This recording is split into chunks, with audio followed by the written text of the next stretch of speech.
Bonjour, nous allons examiner aujourd'hui quels sont les acteurs du droit syndical dans l'entreprise. Premier acteur, la section syndicale d'entreprise. Dans toute entreprise, toute organisation syndicale, c'est-à-dire toute organisation qui est indépendante de l'employeur, qui respecte les valeurs républicaines et qui a une ancienneté minimale de 2 ans, qu'elle soit représentative ou non, toute organisation syndicale peut constituer une section syndicale. Une condition essentielle, cette organisation doit avoir au moins 2 adhérents dans l'entreprise. La section syndicale va représenter les intérêts de ses membres, c'est-à-dire des syndiqués, mais plus largement, la section syndicale va représenter les intérêts des salariés. Cette section syndicale va pouvoir jouir d'un certain nombre de prérogatives en termes de communication. Elle va pouvoir afficher des informations, elle va pouvoir distribuer des tracts, elle va pouvoir, le cas échéant, accéder à l'intranet de l'entreprise.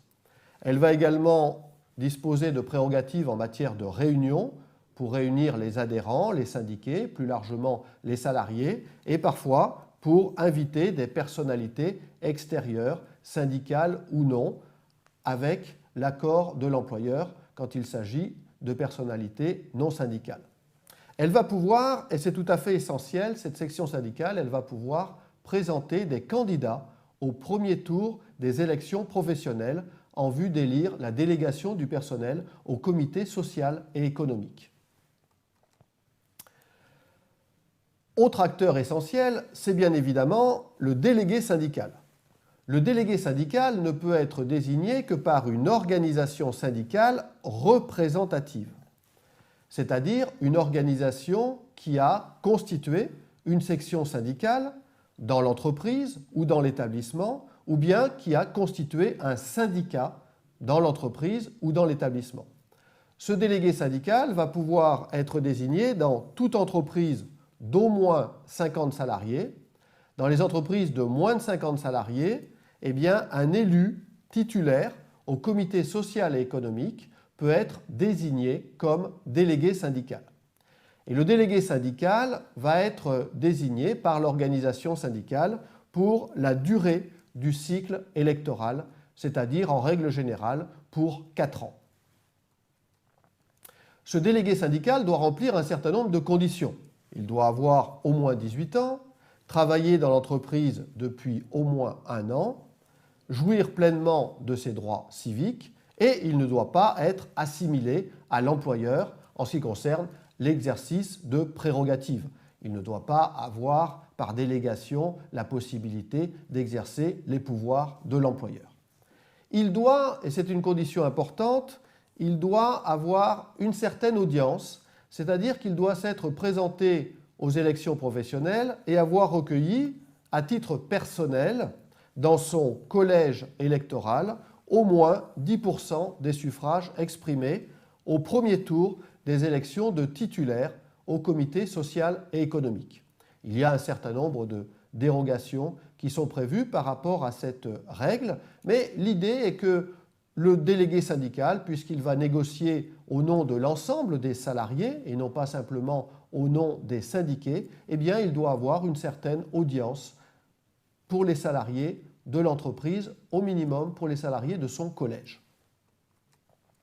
Ce délégué syndical, il a comme fonction essentielle de présenter les revendications. Il est porteur des revendications professionnelles des syndiqués, plus largement des salariés auprès de l'employeur. Il a donc une activité revendicative. Pour mettre en œuvre cette prérogative, eh bien, il va utiliser les moyens de la section syndicale en termes de communication, de réunion, et il va bénéficier d'heures de délégation, le nombre d'heures de délégation étant variable suivant l'effectif de l'entreprise ou de l'établissement. Il va négocier des accords.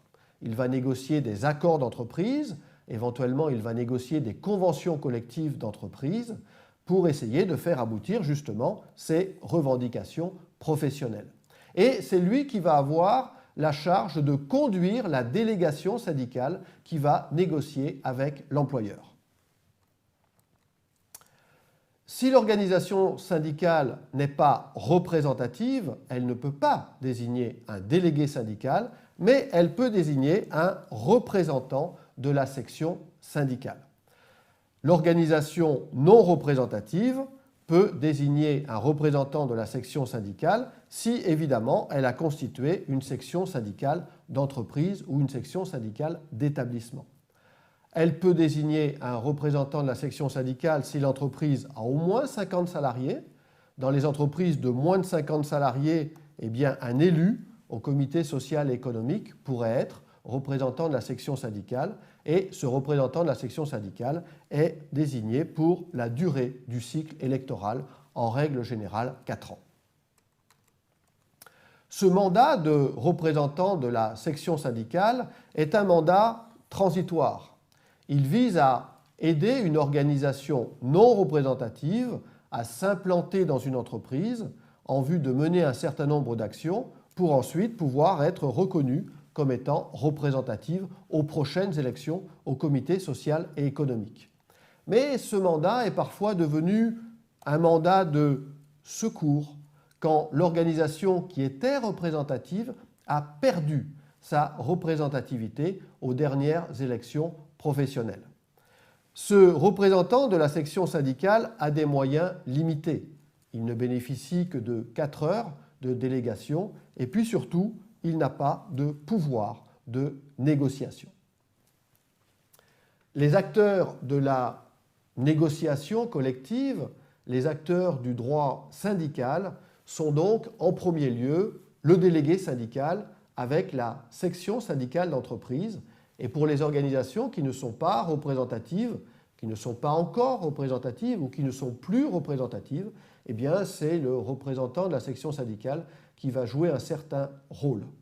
Mais l'acteur essentiel, c'est bien évidemment en matière de droit syndical, depuis le protocole de Grenelle, le délégué syndical qui doit être l'émanation de la section syndicale.